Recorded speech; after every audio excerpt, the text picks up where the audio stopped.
apresentar a nossa casa, a nossa família, para o Senhor Jesus. Amém? Você que tem esse privilégio aí, não fiz em casa, vamos.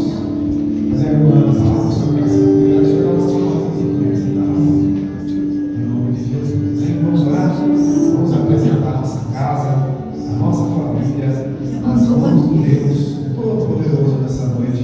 Feche os teus olhos. Falemos com Deus. Deus Pai Todo-Poderoso, nesse instante, Senhor, nós nos reunimos, Senhor, na Tua presença, na Tua casa, para apresentar e entregar a nossa casa, a nossa família, o nosso lar em tuas mãos. Pedindo, Senhor, que o Senhor continue guardando, dando livramento, sendo Deus de provisão no nosso lar e na nossa casa. Que a Tua mão de graça, misericórdia e poder mantenha longe da nossa casa toda ação do inimigo. Senhor, eu apresento nas Tuas mãos os nossos entes queridos, aqueles que porventura não estão conosco nesta noite. Que o Senhor também assim os guarde nos livre de todo mal. Aonde houver alguém necessitado de uma cura, de uma libertação, de uma restauração da parte do Senhor, que o Senhor vá de encontro com essa vida onde quer que ela esteja, seja no leito de hospital, seja, meu Deus, no quarto de enfermaria, seja dentro de casa, alcança nessa noite.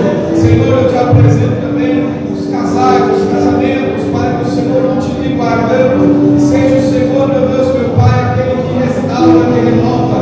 Eu repreendo em nome de Jesus todo espírito de confusão, todo espírito de contenda, todo espírito de traição. Senhor, que seja nesta noite, em nome de Jesus, retirado sobre os casais toda e qualquer ação do inimigo. Eu apresento a vida das nossas crianças em tuas mãos, nossos filhos, jovens, crianças, que o Senhor os guarde, onde quer que eles forem, na escola, creche, faculdade, no trabalho. Que o Senhor, meu Deus, meu Pai, nos guarde, nos repreenda contra todo mal. Senhor, eu apresento o nosso emprego, eu apresento, Senhor, meu Deus, meu Pai, o trabalho de cada um. Senhor, aquele que, meu Deus, meu Pai, tem seu próprio negócio, que o Senhor continue dando graça e sabedoria. Aquele, meu Deus, meu Pai, que está empregado, que o Senhor preserve essa porta, que o Senhor nos dê, meu Deus, capacidade, repreenda toda inveja, todo orgulho, toda palavra contrária. Aquele que se encontra desempregado, que o Senhor abra uma porta, uma nova oportunidade.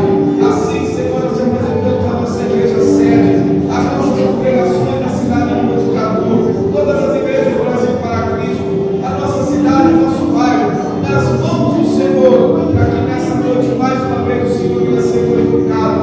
Assim nós oramos e apresentamos a nossa casa, em nome do Pai, do Filho e do Espírito Santo de Deus. Toda a igreja aplaude bem fortemente.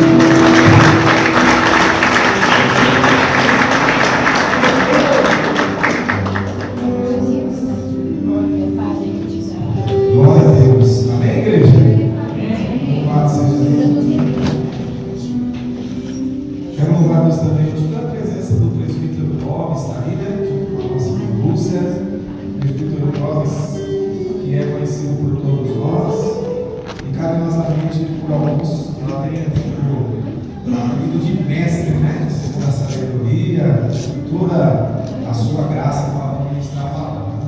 Toda a igreja, abra a sua Bíblia comigo em Colossenses, capítulo de número 1, e verso de número 13 e 14. Hoje, na ceia, eu sempre tenho de costume nós estarmos sempre trazendo a memória do sacrifício de Cristo, trazendo e dando uma referência a mais nesse dia tão importante que é o de renovarmos a nossa aliança com Cristo. Então eu sempre procuro pedir para Deus uma direção e uma palavra que nos traga uma reflexão acerca do dia de hoje. Colossenses capítulo 1, verso número 13 diz assim: o qual nos tirou da potestade das trevas e nos transportou para o reino do Filho do seu amor. Ponto e vírgula. Em quem temos a redenção pelo seu sangue, a saber, a remissão dos pecados. Amém? Curve sua cabeça, feche seus olhos só por um instante. Soberano Deus, Pai eterno e santo, em nome de Jesus, nesse instante, ó Senhor, nós fizemos a leitura da Tua palavra e pedimos que seja do Teu Espírito Santo o discernimento, a direção dessa palavra palavra para cada coração aqui presente, a fim de que todos nós, meu Deus, meu Pai, venhamos ser abençoados, venhamos ser edificados pela sua poderosa palavra, em nome de Jesus. Amém. Pode se assentar, dando glória a Deus e aplaudindo bem forte o nome do Senhor.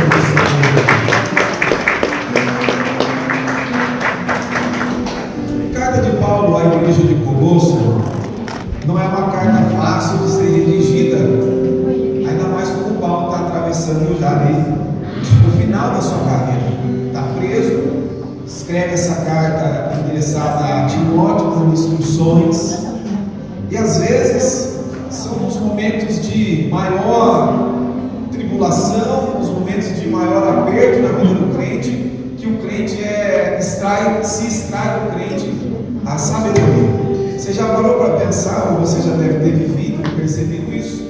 Quando você está passando um momento de aflição e alguém necessita de uma palavra, alguém necessita de um apoio, você se vê aconselhando, você se vê dando direção, e você se enxerga até se surpreendendo com a sabedoria que de repente você passa para aquela pessoa, um aconselhamento, um direcionamento, e de repente você olha a sua situação continua do mesmo jeito.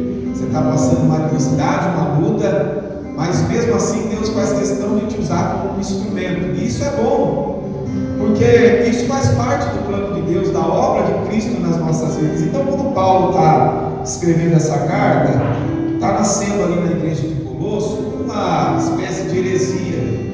Eles estão querendo mostrar que o sacrifício de Cristo na cruz do Calvário não é grande coisa, que nós não precisamos ficar debruçados ou ficarmos simplesmente reverenciando, olhando para esse momento como se fosse um momento que nos traga alguma coisa benéfica. Então Paulo, para tentar parar com essa heresia dentro da igreja, ele escreve e redige essa carta, trazendo aquilo que nós lemos nesse versículo, uma realidade. E a realidade que ele traz é valorizar o sangue de Cristo, o sacrifício de Cristo na cruz do Calvário. E ele, no meio dessa carta, ele nos dá uma direção a respeito de o valor que teve esse sacrifício, trazendo a memória dos crentes que sim, tem que ser valorizada a cruz de Cristo, tem que ser valorizado os momentos que antecederam, como o pastor Carlos bem leu aqui no início de culto. Não é uma noite qualquer, mas que o inimigo tente colocar em algumas igrejas como se fosse um dia normal, como se fosse algum momento como outro qualquer. Para nós não, para nós é um momento em que nós olhamos e aumentamos a nossa graça, aumentamos o nosso glória ao nosso Deus, que entregou seu único filho, que se entregou para que eu e você pudéssemos estar aqui nessa noite. Amém, igreja? Amém. Então é muito importante valorizarmos. E quando nós lemos esse texto, me veio à memória, eu quero trazer para vocês uma ilustração bem conhecida de um texto bíblico que eu sou apaixonado, que se encontra em Lucas, capítulo de número 23, e verso de número 39 até o 43.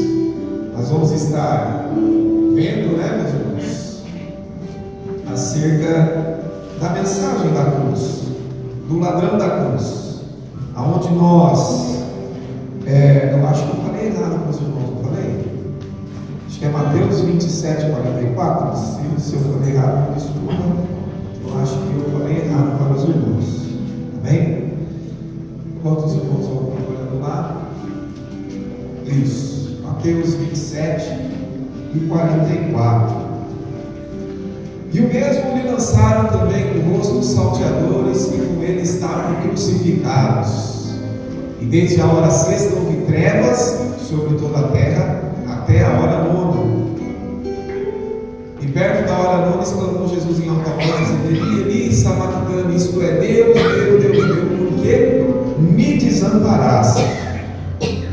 Esse aí é um relato de Jesus, Filho de Deus, homem, sentindo, tinha ele se feito maldição, sentindo ali, talvez a dor mais difícil que um homem pode sentir, que é a ausência de Deus na vida dele.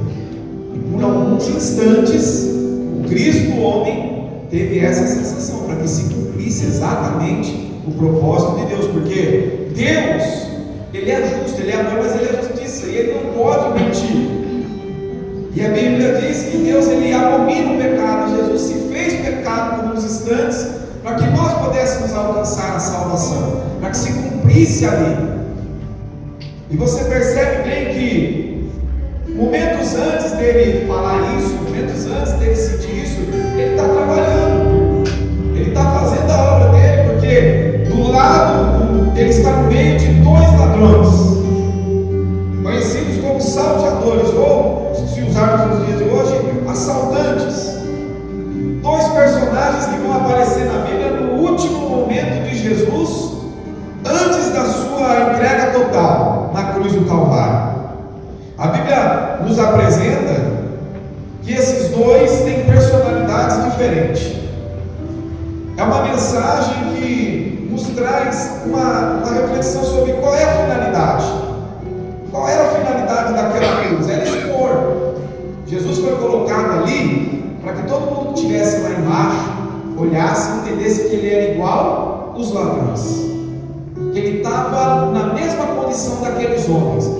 Eles queriam envergonhar a Jesus, eles queriam mostrar para todos ali que aquele Cristo não era o escolhido de Deus, afinal de contas ia morrer. Mas eles estão lá embaixo, e o que está acontecendo lá em cima. Eu quero dizer uma coisa para você: o nosso Cristo, ele não muda. Glória a Deus. Ele é o mesmo ontem, hoje e será eternamente. Glória a Deus. Não importa em que ótica as pessoas olhem para ele, talvez possa ter alguém que olhe e desvalorize, mas ele continua sendo Jesus. Talvez tenha alguém que nem acredite mais, mas ele continua sendo Jesus. Talvez tenha pessoas que tentem desmistificar a beleza de Cristo para mim e para você, mas ele continua sendo Cristo, ele continua sendo Jesus. Ele continua poderoso. E perceba bem, eu gosto sempre de trazer nessa mensagem algumas lições preciosas. Porque se nós prestarmos atenção, volta um pouquinho lá, filho, no 40, por favor. Não, no 41, perdão, eu acho.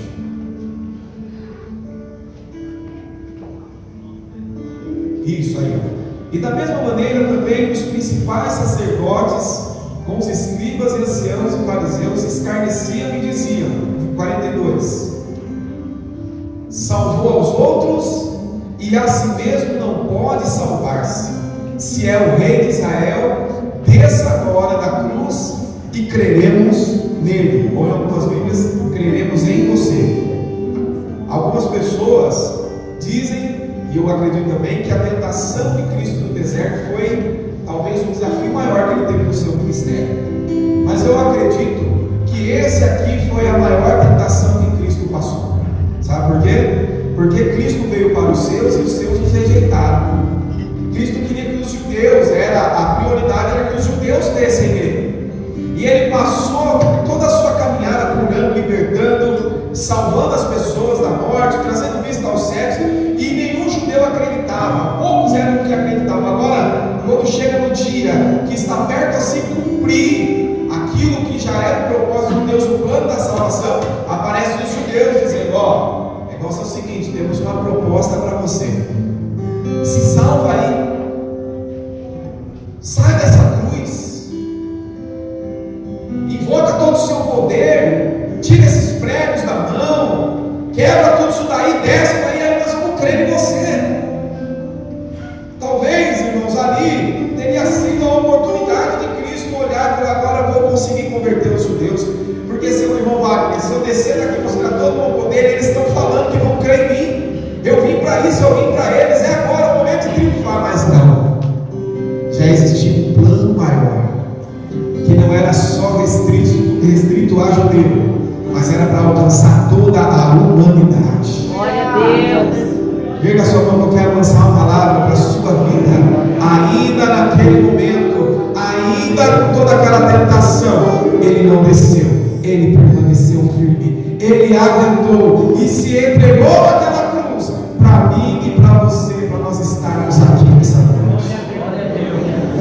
Ele venceu. Não foi fácil Cristo vencer aquela cruz. Em meio a todo esse turbilhão de coisas acontecendo, os ladrões começam a ter ali com Jesus um diálogo. E para nós entendermos esse diálogo, nós temos que entender que essas duas pessoas já sabem que a condenação deles é certa. A morte para eles já não tem mais como escapar. Ninguém ali está nem dando atenção para eles. Eles estão ali só para ajudar a formar o cenário da derrota de Jesus. Só que, irmão, o crente tem que entender uma coisa: você nunca sabe quando vai ser a sua última oportunidade. E toda oportunidade ela vale ouro. E tinha duas pessoas ali com a mesma oportunidade, mas somente uma alcançou. A Bíblia diz que quando esses ladrões começam a interagir entre eles, um olha e começa a dizer, a ofender o nosso Senhor Jesus, e o outro olha para Jesus, mas olha para um Jesus diferente do Jesus que caminhou com Marcos, diferente do Jesus que caminhou com João, diferente do Jesus que caminhou com os discípulos, um Jesus vigoroso, um Jesus forte, um Jesus que colocava a mão e curava as pessoas, um Jesus que entrava no templo e tirava fora aquelas pessoas que estavam ali contrárias à sua vontade. Ele não estava vendo um Jesus no seu melhor vigor físico, não, ele estava de frente com um Jesus ensanguentado, desfigurado, escorraçado, cuspido, e ainda assim ele conseguiu extrair o melhor de Jesus. E nós, que não conseguimos às vezes extrair de Jesus nem aquilo que pedimos, e hoje nós temos Ele glorificado e poderoso. Então a diferença não está em Cristo, que continua sendo mesmo, a diferença está em nós. E aquele ladrão já estava condenado. Eu e você, nós estamos libertos. Sobre aquele ladrão tinha uma condenação. Sobre eu e você não há mais nenhuma condenação. Glória a Deus. Sobre aquele ladrão existia um peso. Sobre eu e você não existe mais.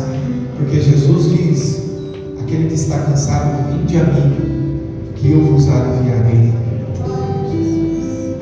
Então, como que nós não conseguimos extrair? O que falta para nós? Talvez esse ladrão nos ensine algumas coisas. Primeiro de tudo, esse ladrão ele consegue mostrar diante de Jesus que ele ainda tem temor. Eu não sei como é que foi a caminhada desse homem. Eu não sei o que levou até aquele momento. Eu não sei em qual momento da caminhada dele que ele se desviou ou que ele se perdeu. Mas uma coisa eu sei, que quando ele percebeu que ele estava diante de Jesus, ele temeu. E às vezes nos falta isso, uma vida de temor.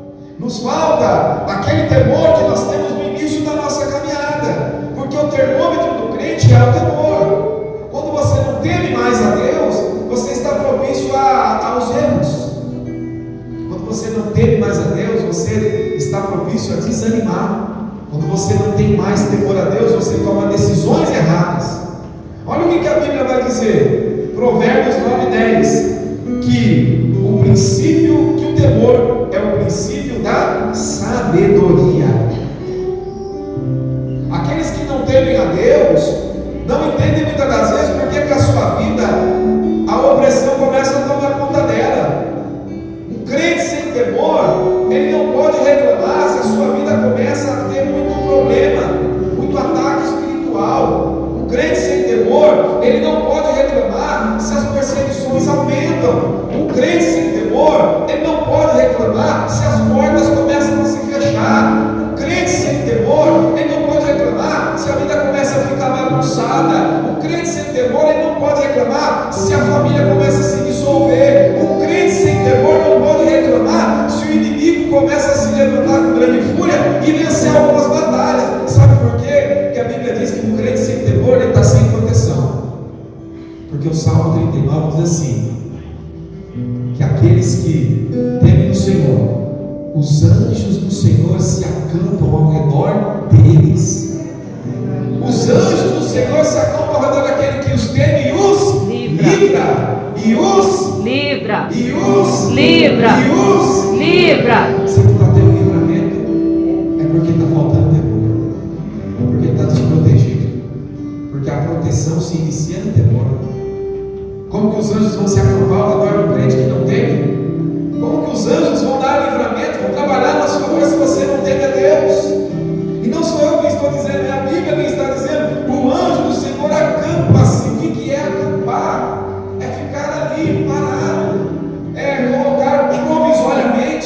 Uma tenda é ficar ali de vigília a todo momento, cuidando, dando livramento. O inimigo se levanta, o anjo do Senhor está aqui. Mas sem temor, não tem anjo acampando ao redor de ninguém. Quem está entendendo, diga amém. Amém. Outra coisa que chama atenção é que no meio desse diálogo, um dos ladrões ele diz assim: olha, esse aí não merecia estar aqui, mas eu e você nós merecíamos. E isso muitas das vezes nos falta reconhecer os nossos erros e os nossos pecados. Só que tem um detalhe aqui, tá? Escuta bem o que eu vou falar para você. Às vezes passa desapercebido quando a gente prega essa mensagem, mas não é só reconhecer os pecados diante de Jesus. Tinha outro ladrão ali do lado dele, ouvindo ele dizer, e ele reconheceu: eu sou um pecador, eu sou falho. Será que muitas das vezes não nos falta isso? Reconhecer diante das pessoas que você errou, reconhecer que talvez você passou do ponto, reconhecer que você falhou, reconhecer que você tomou uma decisão errada, reconhecer que talvez você poderia ter esperado um pouco mais, pensado um pouco mais. Porque esses dias eu estava conversando com alguns amigos e esse texto me saltou aos olhos hoje exatamente por isso. Porque tem uma outra pessoa que está escutando essa pessoa falar. E às vezes nos falta isso. Hoje nós estamos aqui no momento de ceia. E como é difícil para você reconhecer, às vezes para quem está com você, quem convive com você, que você realmente falhou. Você pisou na bola. E talvez você deveria ter tomado uma outra atitude. Quantas das vezes nos falta isso? Nos falta chegar para um momento de reflexão e falar: olha, é verdade, eu falei. Me perdoa, me desculpa. Eu errei, estava de cabeça quente, não sei. É difícil. E nós, às vezes, irmãos, estamos tomando um caminho errado. Porque nós estamos com um pensamento assim. Escuta bem o que eu vou falar para você. Eu falo com o pastor Vanderlei. Aí, pastor Vanderlei, eu te ofendo, eu faço algum mal para o senhor. Aí eu pego, vou lá na minha casa, lá no meu quarto, e falo: Senhor, me perdoa. Eu falei com o Vanderlei. Pisei na bola com o Vanderlei, Senhor. Poxa vida. E depois, no outro dia, eu vejo o Vanderlei, a vida segue como se nada tivesse acontecido. Não, está errado. O mesmo Deus que me vê no secreto, me vê publicamente também. Então eu tenho que chegar com o Vanderlei e falar: Vanderlei, me perdoa. Eu errei no Senhor, eu falei. E diante de Deus, gostaria que você me perdoasse. Reconhecer perante os outros. Nós não estamos fazendo isso. Tem um tanto de crente que ele fala com o irmão e só pede perdão para Deus. E aí vem aquela máxima, né? Deus conhece o meu coração. Quem já falou essa frase, levanta a mão e dá uma glória a Deus. Deus conhece o meu coração. Deus sabe de todas as coisas. É isso, né, que a gente usa. Não é verdade, Mário? Vamos falar a verdade. A gente sabe que hoje é noite de ceia, é noite de você falar um pouco mais firme. Não pode ser assim. Tem que ser diante de Deus e diante dos homens. Eu errei, eu falhei, eu pisei na bola.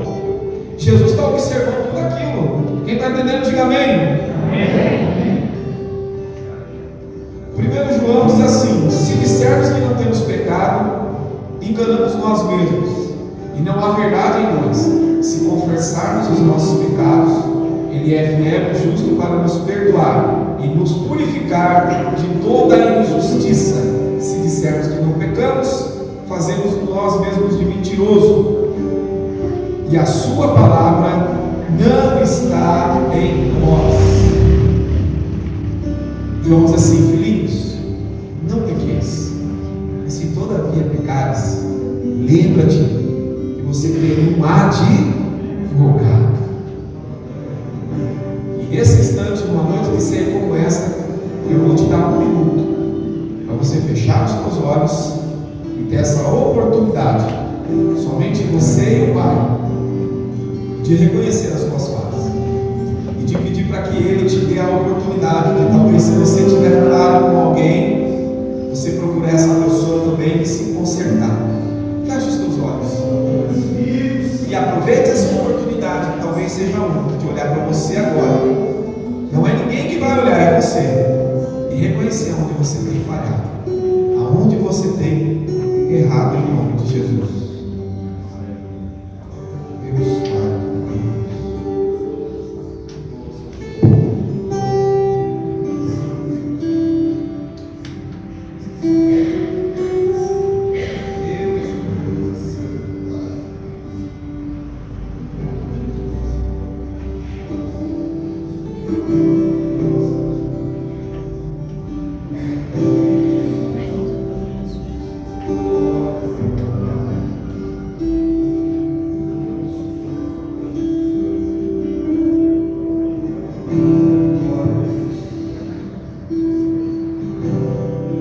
Santo é o teu nome, Senhor.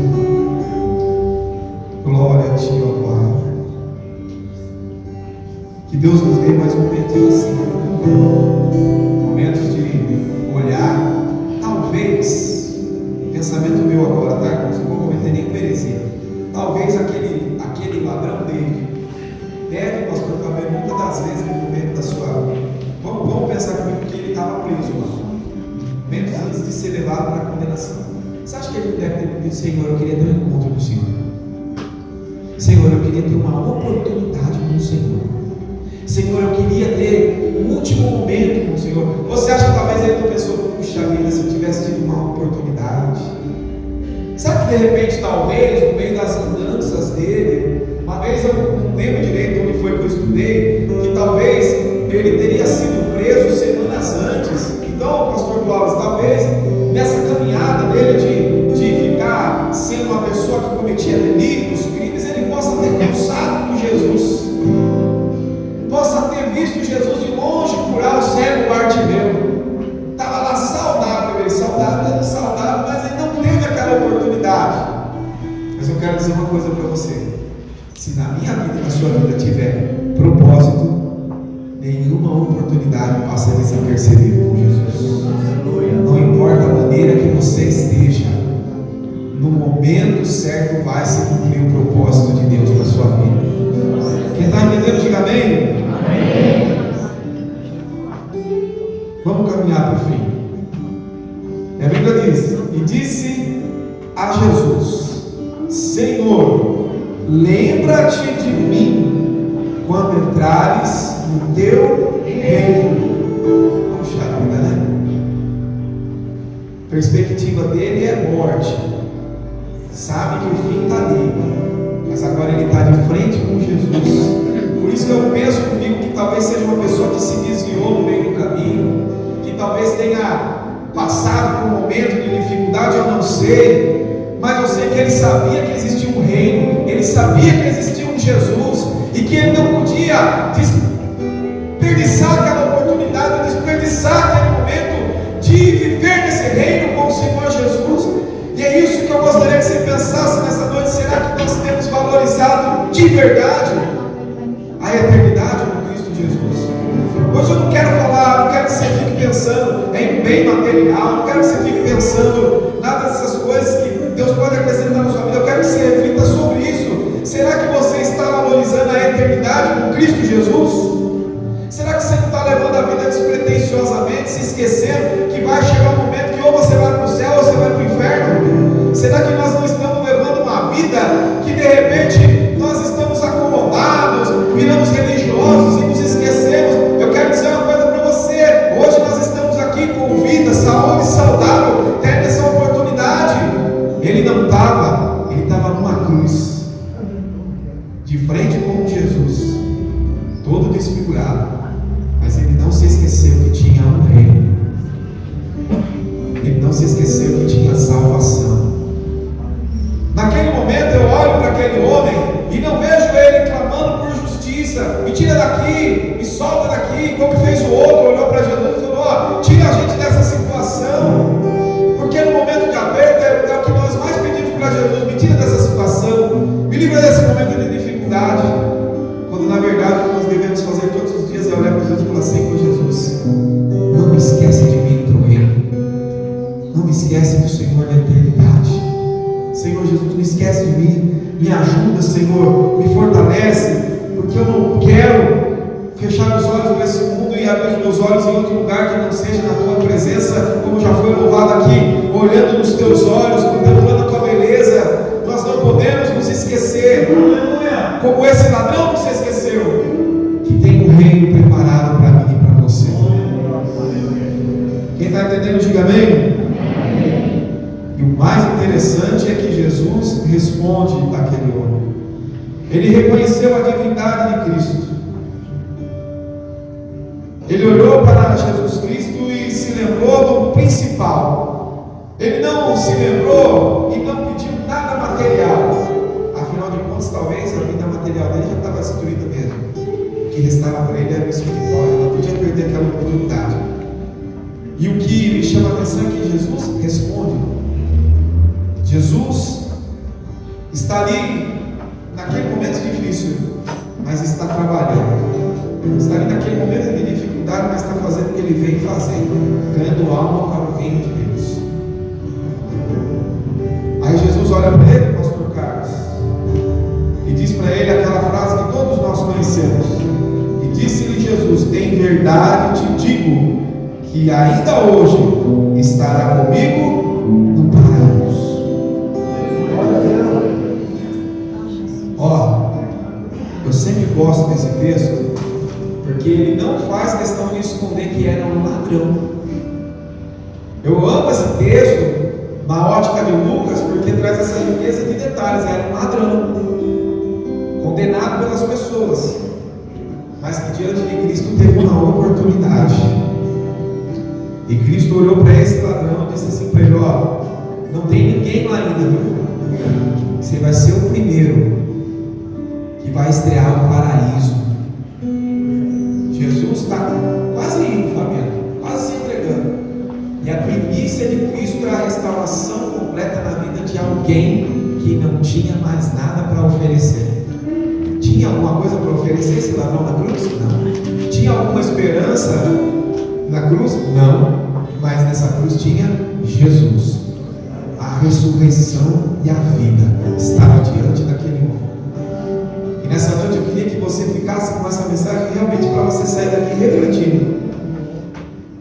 Como eu estou me comportando diante do reino de Deus? Será que eu estou valorizando esse sangue que está sendo derramado, que foi derramado na cruz do Calvário?